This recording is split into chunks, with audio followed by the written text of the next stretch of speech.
হাজার হাজার বছর আগে মরুভূমির বুকে দাঁড়িয়েছিল পৃথিবীর সবচেয়ে ধনী শহরগুলোর মধ্যে একটি, ব্যাবিলন। সোনায় ভরা সে শহরে কেউ ছিল অপরিসীম ধনী, আবার কেউ সারা জীবন কঠোর পরিশ্রম করেও গরিব রয়ে গিয়েছিল। কেন? ধনী হওয়ার কি সত্যি কোনো গোপন নিয়ম আছে? আজ আমরা শুনব সেই প্রাচীন ব্যাবিলনের গল্প, এক এমন মানুষের গল্প যে সাধারণ অবস্থা থেকে হয়ে উঠেছিল পুরো শহরের সবচেয়ে ধনী ব্যক্তি, আর তার শেখানো নিয়মগুলো হাজার বছর পরেও বদলে দিচ্ছে মানুষের জীবন। তো চলুন শুরু করা যাক আপনাদের দ্বারা মোস্ট রিকোয়েস্টেড বুক, জর্জ এস ক্ল্যাশনের লেখা richest man in the Babylon. Chapter 1, ব্যাবিলনের দরিদ্র মানুষটির স্বপ্ন। একটা শহর ছিল যেখানে রাস্তাগুলো সোনার মতো ঝলমল করত, যেখানে বিশাল প্রাসাদ, উঁচু প্রাচীর আর ব্যস্ত বাজারের শব্দে দিনরাত মুখর থাকত পুরো নগরী। সেই শহরের নাম ব্যাবিলন। হাজার হাজার বছর আগে পৃথিবীর সবচেয়ে ধনী শহরগুলোর একটি ছিল এই ব্যাবিলন। দূর দূরান্ত থেকে ব্যবসায়ীরা এখানে আসতো ধন সম্পদ আর স্বপ্নের খোঁজে। কিন্তু আশ্চর্যের বিষয় হলো, এই শহরে সবাই ধনী ছিল না। অনেক মানুষ প্রতিদিন কঠোর পরিশ্রম করত, তবুও তাদের থলিতে সোনা জমত না। ব্যাবিলনের বিশাল প্রাচীরের নিচে বসেছিল এক মানুষ, তার নাম বানসির। সে পেশায় একজন রথ নির্মাতা। সারাদিন কাঠ কেটে ঘাম ঝরিয়ে সে রাজাদের জন্য সুন্দর সুন্দর রথ বানাতো। কিন্তু আজ তার হাত থেমেছিল। অসমাপ্ত রথের পাশে বসে সে দূরে তাকিয়েছিল শূন্য চোখে। তার ঘরের ভেতর থেকে স্ত্রীর উদ্বিগ্ন মুখ দেখা যাচ্ছিল। রান্নার পাত্র প্রায় খালি, অথচ শহরের ধনী মানুষগুলো ঠিক তার পাশ দিয়ে সোনার গয়না পরে হেঁটে যাচ্ছিল। বানসির গভীর একটা দীর্ঘশ্বাস ফেলল। ওহ, আমি সারা জীবন পরিশ্রম করলাম, তবু কেন আমার থলি খালি? ঠিক তখনই সেখানে এসে পৌঁছালো তার বন্ধু কব্বি। সে একজন সঙ্গীত শিল্পী, হাতে তার বাদ্যযন্ত্র, কিন্তু মুখে কোনো আনন্দ ছিল না। কব্বি হালকা হাসার চেষ্টা করে বলল, বন্ধু, আমার থলিতেও আজ একটা মুদ্রা পর্যন্ত নেই। দুজনেই কিছুক্ষণ চুপ করে রইল। চারপাশে তখন ব্যাবিলনের সবচেয়ে ব্যস্ত জীবন চলছিল। ধনী ব্যবসায়ীরা ঘোড়ার রথে করে বাজার পার হচ্ছিল, ভিখারিরা খাবার জন্য হাত বাড়াচ্ছিল, আর সূর্যের আলোয় ঝলমল করছিল সোনার শহর। কিন্তু সেই সৌন্দর্যের মাঝেও বনসির আর কব্বির মনে একটাই প্রশ্ন ঘুরছিল, আমরা কি সারা জীবন এইভাবেই কাটিয়ে দেব? বনসির ধীরে আকাশের দিকে তাকালো, তারপর নিচু গলায় বলল, আমরা ছোটবেলা থেকে একসাথে বড় হয়েছি, একসাথে পড়েছি, একসাথে কাজ করেছি, তবুও আমরা গরিব। কিন্তু কিছু মানুষ ধনী হয়ে যায় কিভাবে? এই প্রশ্নের উত্তর তারা জানতো না, কিন্তু তারা একজন মানুষকে চিনত। একজন মানুষ যে একসময় তাদের মতোই সাধারণ ছিল, কিন্তু এখন পুরো ব্যাবিলনের সবচেয়ে ধনী ব্যক্তি। তার নাম আরকাদ। লোকেরা বলতো ব্যাবিলনের সবচেয়ে ভারী সোনার থলি ছিল আরকাদের। রাজাও তার কাছ থেকে পরামর্শ নিত। কিন্তু আশ্চর্যের বিষয় হলো, আরকাদ জন্মগত ধনী ছিল না। তাহলে সে কিভাবে এত ধনী হলো? কব্বি উত্তেজিত হয়ে বলল, চলো আমরা আরকাদের কাছে যাই, যদি সে আমাদের শেখায় ধনী হওয়ার রহস্যটা কি। বনসির কিছুক্ষণ চুপ করে থাকলো, তারপর ধীরে মাথা নেড়ে বলল, হ্যাঁ চলো, এবার সময় এসেছে উত্তর খোঁজার। পরের দিন সকাল, সূর্যের আলোয় ঝলমল করছিল ব্যাবিলনের বিশাল রাস্তা। সেই পথ ধরে বনসির আর কব্বি পৌঁছে গেল আরকাদের বিশাল বাড়ির সামনে। বাড়িটা যেন ছোটখাটো প্রাসাদ, সোনার অলংকার, সুন্দর বাগান, দামি পোশাকে ভৃত্য। সবকিছু দেখেই বোঝা যাচ্ছিল এই মানুষ সত্যি অসাধারণ ধনী। কিন্তু আরকাদের মুখে কোনো অহংকার ছিল না, বরং সে তাদের পুরনো বন্ধুর মতোই স্বাগত জানালো। কব্বি আর দেরি না করে সরাসরি প্রশ্ন করল, আরকাদ, আমরা সারা জীবন কঠোর পরিশ্রম করেছি, তবু গরিব রয়ে গেছি, কিন্তু আপনি ব্যাবিলনের সবচেয়ে ধনী মানুষ হলেন কিভাবে? আরকাদ কিছুক্ষণ চুপ করে রইল, তারপর হালকা হাসল, কারণ আমি একটা জিনিস খুব তাড়াতাড়ি শিখেছিলাম, সোনা তাদের কাছেই আসে যারা তাকে ধরে রাখতে জানে। বনসির অবাক হয়ে তাকালো। আরকাদ আবার বলল, তোমরা প্রতিদিন পরিশ্রম করো, কিন্তু নিজের জন্য কতটুকু রেখে দাও? দুজনেই চুপ হয়ে গেল, কারণ সত্যটা খুব কঠিন ছিল। তারা যা আয় করত সব খরচ হয়ে যেত। আরকাদ ধীরে ধীরে বলল, মানুষ প্রথমে সবাইকে টাকা দেয়, নিজেকে ছাড়া। কিন্তু যে মানুষ নিজের আয়ের একটা অংশ নিজের জন্য রেখে দিতে শেখে, তার কাছেই ধন আসতে শুরু করে। এই কথাটা শুনে যেন দুজনের ভেতর কিছু বদলে গেল। আরকাদ তাদের বসতে বলল, তারপর নিজের অতীতের গল্প শুরু করল। একসময় আমিও গরিব ছিলাম। আমি ছিলাম একজন লেখক। দিনরাত মাটির ফলকে লেখা কপি করতাম। আমি ক্লান্ত ছিলাম, দরিদ্র ছিলাম, আর আমারও ধনী হওয়ার প্রবল ইচ্ছা ছিল। একদিন আরকাদ বুঝতে পারে, শুধু কঠোর পরিশ্রমই মানুষকে ধনী বানায় না। কারণ ব্যাবিলনে অসংখ্য মানুষ কঠোর পরিশ্রম করত, তবুও তারা গরিব। তাহলে পার্থক্য কোথায়? পার্থক্য ছিল জ্ঞানে। ধনীদের কাছে এমন কিছু নিয়ম ছিল যা গরিবরা জানত না। আর আরকাদ সিদ্ধান্ত নেয় সে সেই নিয়ম শিখবেই, যে করেই হোক। তার চোখে তখন অদ্ভুত আত্মবিশ্বাস ছিল। সে ধীরে বলল, ধনী হওয়ার আগে মানুষের ভেতরে ধনী হওয়ার প্রবল ইচ্ছা থাকতে হয়। অর্ধেক ইচ্ছা কখনো সম্পদ তৈরি করতে পারে না। আমি শুধু একটু বেশি আয় করতে চাইনি, আমি সত্যিকারের ধনী হতে চেয়েছিলাম। আমি এমন জীবন চেয়েছিলাম যেখানে আমার থলি সবসময় পূর্ণ থাকবে। বনসির আর কব্বি মন দিয়ে তার কথা শুনছিল, কারণ তারা বুঝতে পারছিল ধনী হওয়া শুধু ভাগ্যের বিষয় নয়, এটা একটা মানসিকতা, একটা সিদ্ধান্ত, একটা চয়েস। সেদিন যখন তারা আরকাদের বাড়ি থেকে বের হলো, তখন ব্যাবিলনের রাস্তা আগের মতোই ছিল। মানুষ আগের মতোই হাঁটছিল, বাজার আগের মতোই ব্যস্ত ছিল, সূর্য আগের মতো চারিদিকে ঝলমল রৌদ্র দিচ্ছিল। কিন্তু বনসির আর কব্বির ভেতরে কিছু একটা বদলে গিয়েছিল, কারণ জীবনের প্রথমবারের মতো তারা অনুভব করছিল হয়তো তাদের জীবনও বদলাতে পারে, হয়তো একদিন তাদের থলিও সোনায় ভরে উঠবে। চ্যাপ্টার 2, সোনার প্রথম আইন। ব্যাবিলনের মানুষ ভাবত ধনী মানুষদের কাছে নিশ্চয়ই কোনো গোপন রহস্য আছে, কোনো জাদু যা সাধারণ মানুষ জানে না। কিন্তু আরকাদ জানত ধনী হওয়ার রহস্য শুধু জাদুর মধ্যে নয়, বরং এমন কিছু ছোট ছোট নিয়মের মধ্যে লুকিয়ে আছে যেগুলো বেশিরভাগ মানুষ কখনো অনুসরণই করে না। পরদিন সকালে বনসির আর কব্বি আবার পৌঁছে গেল আরকাদের বাড়িতে। আজ তাদের চোখ আগের চেয়ে বেশি কৌতূহলী ছিল, কারণ তারা জানত আজ তারা এমন কিছু শিখতে চলেছে যা হয়তো তাদের পুরো ভবিষ্যৎ বদলে দিতে পারে। আরকাদ তাদের দেখে মৃদু হাসল, তারপর বলল, তোমরা কি সত্যি ধনী হতে চাও? দুজন একসাথে মাথা নেড়ে বলল, হ্যাঁ। আরকাদ ধীরে ধীরে উঠে দাঁড়ালো, তারপর জানালার বাইরে ব্যাবিলনের ব্যস্ত রাস্তার দিকে তাকিয়ে থাকলো। বলল, তাহলে প্রথমে তোমাদের বুঝতে হবে কেন তোমাদের থলি সবসময় খালি থাকে। সে তাদের দিকে তাকিয়ে প্রশ্ন করল, তোমরা যা আয় করো সব কোথায় যায়? বনসির একটু লজ্জা পেয়ে বলল, খাবার, কাপড়, ঘর, নানা খরচ। কব্বি দীর্ঘশ্বাস ফেলে বলল, ওহ, আর মাস শেষ হওয়ার আগেই সব শেষ হয়ে যায়। আরকাদ মাথা নেড়ে বলল, এটাই পৃথিবীর সবচেয়ে বড় সমস্যা। মানুষ সারা জীবন কাজ করে, কিন্তু কখনো নিজের জন্য সম্পদ তৈরি করে না। তারপর সে একটা থলি হাতে তুলে নিল। ভাবো, এই থলিটা তোমার আয়। তোমরা কি করো?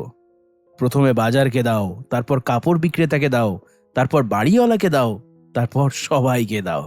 সে থেমে তাদের দিকে তাকালো, কিন্তু নিজেকে কত দাও?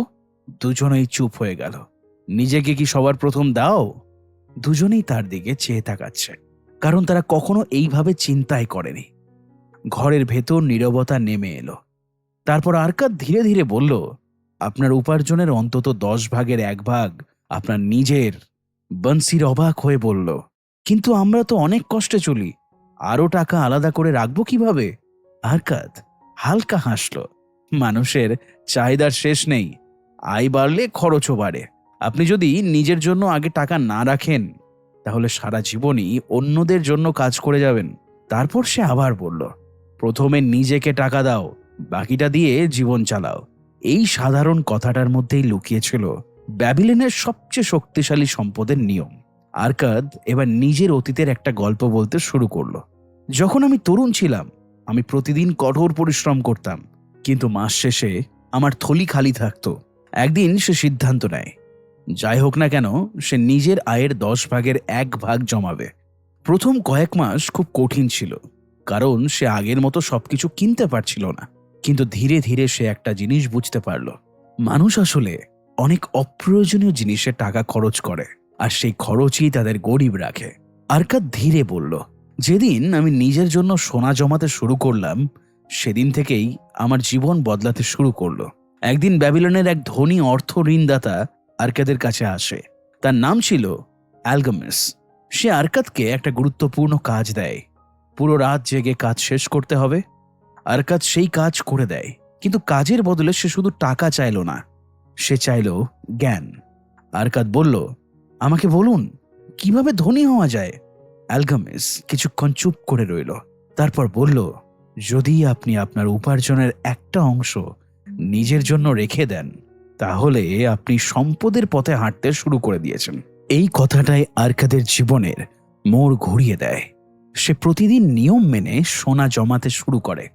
ছোট ছোট মুদ্রা ধীরে ধীরে বড় থলিতে পরিণত হতে থাকে। তারপর আরকাদ বনসির আর কব্বিকে বলল, সবচেয়ে বিপজ্জনক বিষয় জানো কি? মানুষ ভাবে যখন বেশি আয় করব তখন সঞ্চয় করব, কিন্তু সেই দিন খুব কম মানুষের জীবনেই আসে। কারণ আয় যত বাড়ে, চাহিদাও তত বাড়ে। নতুন পোশাক, আরো ভালো খাবার, আরো আরামদায়ক জীবন, আর মানুষ ভাবে এগুলোই সুখ। কিন্তু বাস্তবে সে ধীরে ধীরে নিজের স্বাধীনতায় হারাতে থাকে। আরকাদ নিচু গলায় বলল, যে মানুষ নিজের আয়কে নিয়ন্ত্রণ করতে পারে না, সে কখনো সম্পদকে নিয়ন্ত্রণ করতে পারবে না। ব্যাবিলনের বাইরে তখন সূর্য ধীরে ধীরে ডুবে যাচ্ছিল। সোনালি আলো এসে পড়ছিল আরকাদের ঘরের দেওয়ালে। সে জানালার পাশে দাঁড়িয়েছিল। তারপর ধীরে বলল, ধন একদিনে তৈরি হয় না, এটা ছোট ছোট শৃঙ্খলা থেকে জন্ম নেয়। আজ একটি মুদ্রা, আগামীকাল 2টি, তারপর আরো। একসময় সেই সোনায় আপনার জন্য কাজ করতে শুরু করবে। বনসির আর কব্বি গভীর মনোযোগ দিয়ে শুনছিল, কারণ প্রথমবারের মতো তারা বুঝতে পারছিল ধনী হওয়া অসম্ভব কিছু নয়, বরং এটা একটা অভ্যাস, এটা একটা নিয়ম, এটা একটা দীর্ঘ যাত্রা। সেদিন যখন তারা আরকাদের বাড়ি থেকে বের হলো, তখন ব্যাবিলনের বাতাসটাও যেন তাদের কাছে নতুন লাগছিল। কারণ তাদের থলি হয়তো এখনো খালি, কিন্তু তাদের মন আর আগের মতো দরিদ্র ছিল না। চ্যাপ্টার 3, যেভাবে সোনা আপনার জন্য কাজ করবে। অনেক মানুষ সোনা উপার্জন করতে পারে, কিন্তু খুব কম মানুষ জানে কিভাবে সেই সোনাকে আরো সোনা তৈরি করাতে হয়। কারণ সত্যিটা হলো, শুধু টাকা জমিয়ে রাখলে মানুষ ধনী হয় না। আসল সম্পদ তৈরি হয় তখনই যখন আপনার সঞ্চিত সোনা আপনার হয়ে কাজ শুরু করতে পারে। পরদিন বনসির আর কব্বি আবার আরকাদের কাছে এলো। আজ তাদের মুখে আগের চেয়ে বেশি আত্মবিশ্বাস ছিল, কারণ তারা ইতিমধ্যেই সিদ্ধান্ত নিয়েছে এখন থেকে তারা নিজেদের আয়ের একটা অংশ জমাবে। আরকাদ তাদের দেখে সন্তুষ্ট হলো, তারপর বলল, এখন তোমাদের থলি ধীরে ধীরে পূর্ণ হতে শুরু করবে, কিন্তু একটা বড় সমস্যা হচ্ছে। বনসির অবাক হয়ে জিজ্ঞেস করল, সমস্যা? কি সমস্যা? আরকাদ মাথা নেড়ে বলল, হ্যাঁ, সমস্যা। যদি তোমরা শুধু সোনা জমিয়ে রাখো, তাহলে সেটা অলস দাসের মতো পড়ে থাকবে, কিন্তু যদি সেই সোনাকে কাজ শেখাও, তাহলে সেটাই তোমার জন্য আরো সোনা তৈরি করবে। কব্বি ধীরে বলল, সোনা আবার কাজ করে নাকি? আরকাদ হেসে উঠল,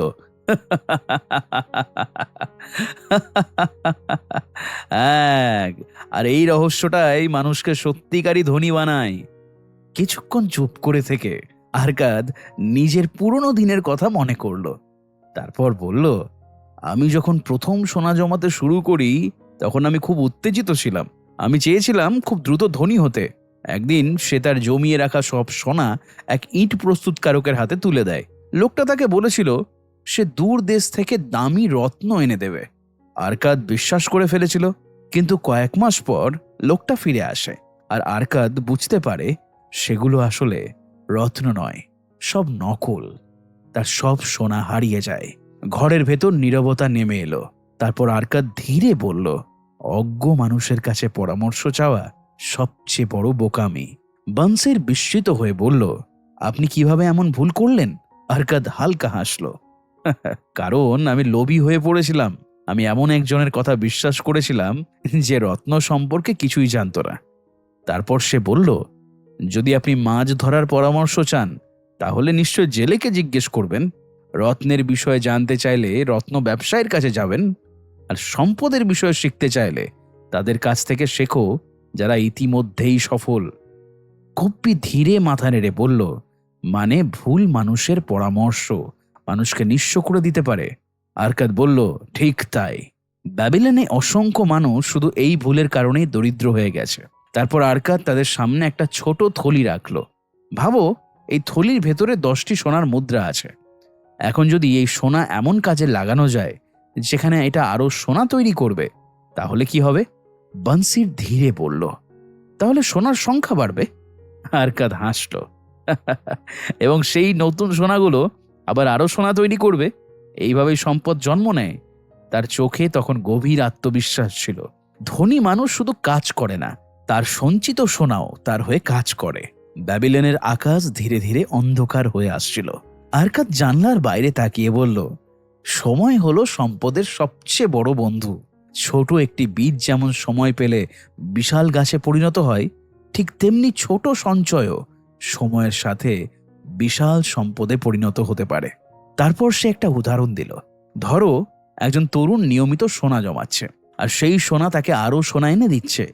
বছরের পর বছর পরে সে এমন সম্পদের মালিক হবে যা তার নিজের পরিশ্রমের চেয়েও অনেক অনেক গুণ বড়। কব্বি ধীরে বলল, মানে সম্পদ আসলে সময়ের সাথেই বড় হয়? আরকাদ মাথা নেড়ে বলল, আর যারা খুব দেরিতে শুরু করে তারা সময়ের এই শক্তিটা হারিয়ে ফেলে। এরপরে আরকাদের মুখ গম্ভীর হয়ে উঠল।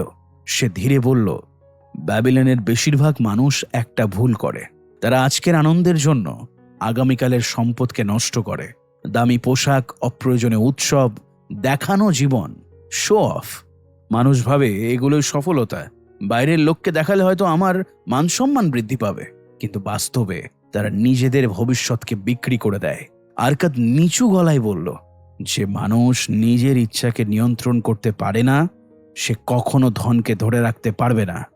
বানসির এবার বুঝতে পারছিল, ধনী হওয়া শুধু টাকা উপার্জনের বিষয় নয়, এটা নিজের মনকে নিয়ন্ত্রণ করারও বিষয়। আরকাদ এবার খুব শান্ত কণ্ঠে বলল, সোনা খুব অদ্ভুত জিনিস। যারা তাকে সম্মান করে, সোনা তাদের কাছেই থাকতে চায়, আর যারা বোকামি করে, সোনা খুব দ্রুত তাদের ছেড়ে চলে যায়। তারপর সে নিজের থলির দিকে তাকিয়ে বলল, আজ আমার হয়ে শত শত সোনার মুদ্রা কাজ করছে। তারা নতুন সোনা তৈরি করছে, আর সেই নতুন সোনাও আবার আরো সম্পদ তৈরি করছে। এই কারণেই সম্পদ সময়ের সাথে দ্রুত বাড়তে থাকে। কব্বি বিস্মিত হয়ে বলল, মানে ধনী মানুষের টাকা নিজেই আরো টাকা তৈরি করে? আরকাদ মৃদু হাসল, এটাই সম্পদের আসল শক্তি। রাত নেমে এসেছে ব্যাবিলন শহরে। দুই বন্ধু ধীরে ধীরে আরকাদের বাড়ি হয়ে বের হয়ে গেল। আজ ব্যাবিলনের বাতাসও যেন অন্যরকম লাগছিল, কারণ তারা বুঝতে পেরেছে সম্পদ শুধু ভাগ্যের বিষয় নয়, এটা একটা জ্ঞান, ধৈর্য আর শৃঙ্খলার ফল। চ্যাপ্টার 4, ধন রক্ষা করার গোপন কৌশল। সম্পদ তৈরি করা কঠিন, কিন্তু তার থেকেও কঠিন হলো সেই সম্পদকে ধরে রাখা। কারণ পৃথিবীতে এমন অসংখ্য মানুষ রয়েছে যারা ধনী হওয়ার আগেই নিঃস্ব হয়ে যায়। কেউ প্রতারণার শিকার হয়, কেউ লোভে পড়ে ভুল সিদ্ধান্ত নেয়, আবার কেউ নিজের অহংকারের কারণেই সবকিছু হারিয়ে ফেলে। ব্যাবিলনের রাস্তাগুলোতে এমন মানুষের গল্প ছড়িয়েছিল চারিদিকে। আরকাদ জানত, যদি মানুষ নিজের ধনকে রক্ষা করতে না শেখে, তাহলে সম্পদ একদিন না একদিন তার কাছ থেকে পালিয়ে যাবেই। সকালের আলোয় ব্যাবিলনের বাজার আবার ব্যস্ত হয়ে উঠেছে।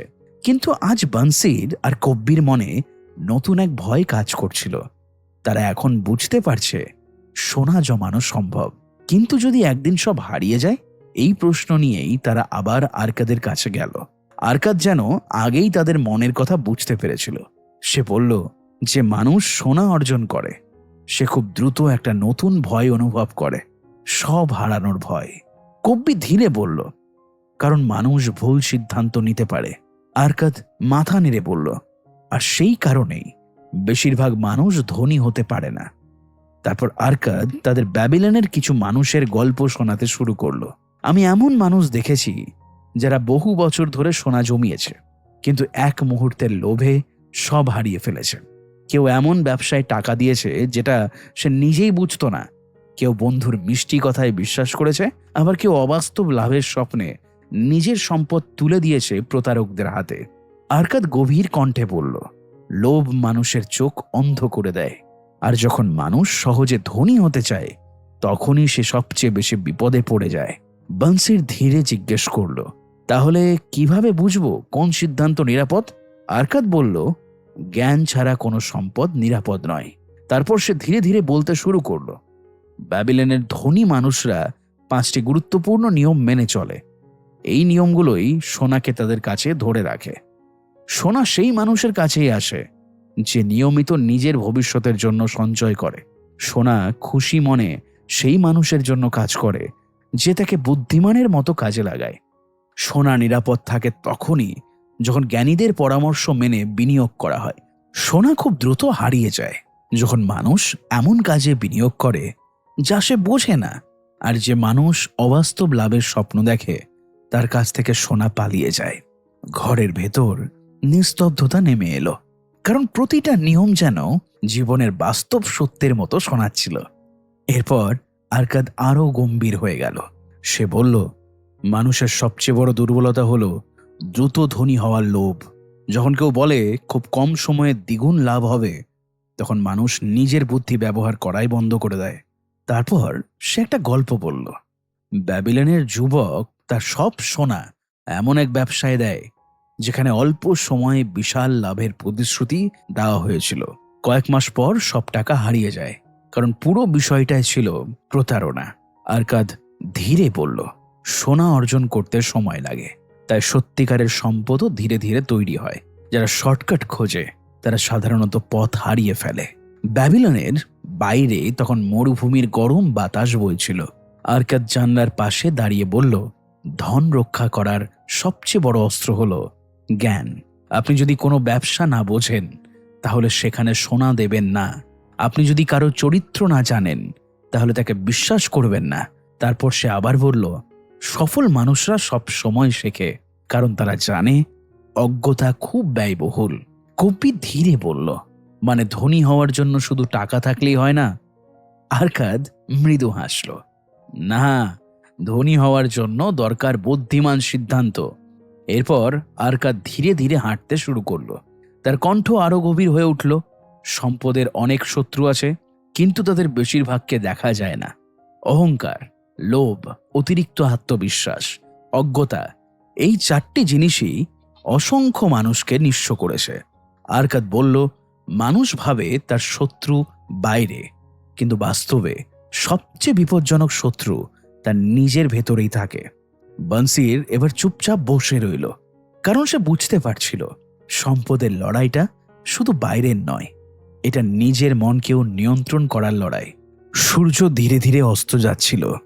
ব্যাবিলনের সোনালী প্রাসাদগুলো লাল আলোয় ঝলমল করছিল। আরকাদ শান্ত গলায় বলল, যারা সত্যিকারের ধনী হয় তারা কখনো তাড়াহুড়ো করে না। তারা ধীরে ধীরে সম্পদ তৈরি করে। তারা নিজেদের সোনাকে রক্ষা করে আর প্রতিটা সিদ্ধান্ত নেওয়ার আগে চিন্তা করে। তারপর সে বনসির আর কব্বির দিকে তাকালো। মনে রেখো, একটা পূর্ণ থলি তৈরি করতে সময় লাগে, কিন্তু বোকামি করলে সেটা খালি হতে মাত্র 1 মুহূর্ত লাগে। রাত নেমে এসেছে ব্যাবিলন শহরে। বনসির আর কব্বি আজ অনেক শান্ত, কারণ তারা বুঝতে পেরেছে সম্পদ শুধু উপার্জনের বিষয় নয়, এটা রক্ষা করারও শিল্প। 2 বন্ধু ধীরে ধীরে অন্ধকার রাস্তার দিকে হাঁটতে লাগলো। কিন্তু আজ তারা আগের মতো সাধারণ মানুষ নয়, কারণ ব্যাবিলনের প্রাচীন জ্ঞান ধীরে ধীরে তাদের মন বদলে দিতে শুরু করেছে। চ্যাপ্টার 5, ভাগ্য কি সত্যি তৈরি করা যায়? মানুষ যখন কাউকে সফল হতে দেখে তখন খুব সহজেই একটা কথা বলে, ওর ভাগ্য ভালো ছিল। কিন্তু সত্যি কি সফলতা শুধু ভাগ্যের খেলা, নাকি ভাগ্য আসলে তাদের কাছেই আসে যারা সঠিক সময়ে সঠিক সিদ্ধান্ত নিতে পারে? ব্যাবিলনের মানুষও এই প্রশ্নের উত্তর খুঁজত, কারণ তারা দেখত কিছু মানুষ সুযোগ পেলেই দ্রুত এগিয়ে যায়, আর কিছু মানুষ সারা জীবন শুধু অপেক্ষাই করে যায়। সকালের ব্যাবিলন আজ অদ্ভুত ব্যস্ত। বাজারে ব্যবসায়ী, সৈনিক, কারিগর সবাই নিজেদের কাজে ব্যস্ত, কিন্তু আরকাদের ঘরে আজ অন্যরকম আলোচনা চলছিল। কব্বি হঠাৎ জিজ্ঞেস করল, আরকাদ, সত্যি কি ভাগ্য বলে কিছু আছে? আরকাদ মৃদু হাসল, তারপর বলল, ব্যাবিলনের মানুষ বিশ্বাস করে ভাগ্যের এক দেবী আছে। সে কিছু মানুষের জীবনে সম্পদ আর সুযোগ নিয়ে আসে। বনসির আগ্রহ নিয়ে বলল, তাহলে সবাই তাকে পায় না কেন? আরকাদ ধীরে ধীরে বলল, কারণ বেশিরভাগ মানুষ সুযোগকে চিনতেই পারে না। তারপর সে জানালার বাইরে তাকিয়ে বলল, ভাগ্য খুব কম সময়েই হঠাৎ আকাশ থেকে নেমে আসে, বরং এটা সুযোগের ছদ্মবেশে আসে, আর বেশিরভাগ মানুষ সেই সুযোগকে ভয় পেয়ে হারিয়ে ফেলে। তারপর সে একটা উদাহরণ দিল। ব্যাবিলনের এক ব্যবসায়ী একদিন খুব ভালো একটা সুযোগ পেয়েছিল, একটা জমি খুব কম দামে কেনার সুযোগ, কিন্তু সে সিদ্ধান্ত নিতে দেরি করলো। সে ভাবল, আরো একটু পরে দেখি। কয়েকদিন পর সেই জমি অন্য একজন কিনে নেয়, আর কিছু বছর পর সেই জমির দাম কয়েক গুণ বেড়ে যায়। আরকাদ ধীরে বলল, সুযোগ অপেক্ষা করতে পছন্দ করে না। ঘরের ভেতর নীরবতা নেমে এলো। তারপর আরকাদ বলল, মানুষের সবচেয়ে বড় শত্রুদের একটি হলো দেরি করা। অনেক মানুষ জানে তাকে কি করতে হবে, কিন্তু সে কখনোই শুরু করে না। আগামী মাস থেকে সঞ্চয় করব, একদিন ব্যবসা শুরু করব, পরে বিনিয়োগ করব। এই একদিন শব্দটাই অসংখ্য স্বপ্নকে মেরে ফেলে। আরকাদ গভীর গলায় বলল, ভাগ্য সাধারণত তাদের দিকেই যায় যারা দ্রুত এবং বুদ্ধিমানের মতো কাজ করতে পারে। কব্বি ধীরে মাথা নেড়ে বলল, মানে শুধু চিন্তা করলেই হবে না? আরকাদ বলল, না, কাজ শুরু করতে হবে। এরপর আরকাদ ব্যাবিলনের কিছু মানুষের গল্প বলতে শুরু করলো। আমি এমন মানুষ দেখেছি যারা সারা জীবন সুযোগের অপেক্ষা করেছে, কিন্তু সুযোগ এসেছে তখন তারা ভয় পেয়েছে। কেউ ভেবেছে যদি ব্যর্থ হই, কেউ ভেবেছে আরো ভালো সময়ের অপেক্ষা করি। এই অপেক্ষা করতে করতেই তাদের জীবন কেটে গেছে। আরকাদ ধীরে বলল, সফল মানুষরা সবসময় নিখুঁত সময়ের জন্য অপেক্ষা করে না, তারা সিদ্ধান্ত নেয়, তারপর পথ তৈরি করে। বনসির গভীরভাবে শুনছিল, কারণ সে বুঝতে পারছিল সে নিজেও অনেক সময় শুধু ভয় আর দ্বিধার কারণে পিছিয়ে গেছে। ব্যাবিলনের বাইরে তখন গরম বাতাস বইছিল। আরকাদ ধীরে হাঁটতে হাঁটতে বলল, ভাগ্য সাহসীদের পছন্দ করে। যে মানুষ সুযোগ দেখেও ভয় পেয়ে পিছিয়ে যায়, ভাগ্য তার কাছ থেকে সরে যায়। তারপর সে নিজের জীবনের একটা মুহূর্তের কথা বলল। যখন সে তরুণ ছিল, তখন সে সিদ্ধান্ত নিয়েছিল নিজের আয় থেকে নিয়মিত সোনা জমাবে।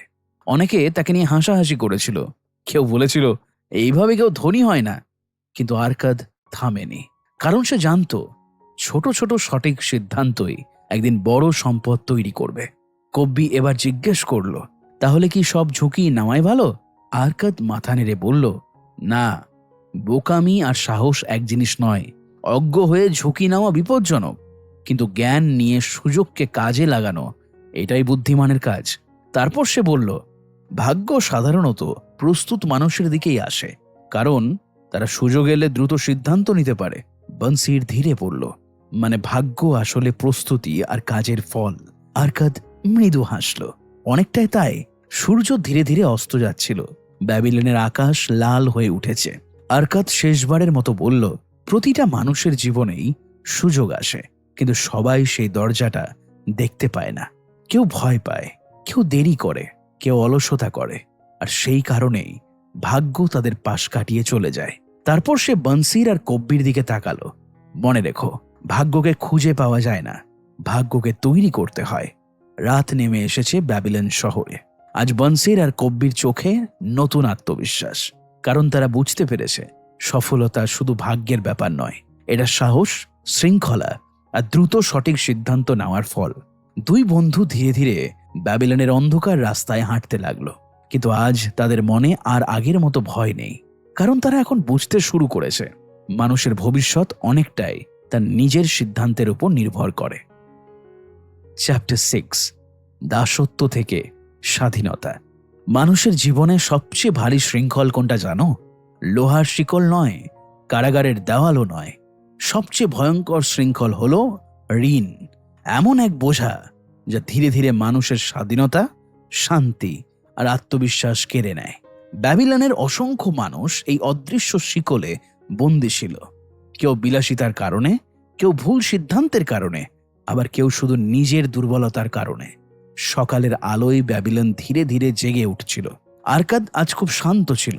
তারপর সে বলতে শুরু করলো, অনেক বছর আগে ব্যাবিলনে একজন মানুষ ছিলেন। তার নাম দাবাসির। সে একজন উট ব্যবসায়ী ছিলেন, কিন্তু তার একটা ভয়ঙ্কর সমস্যা ছিল।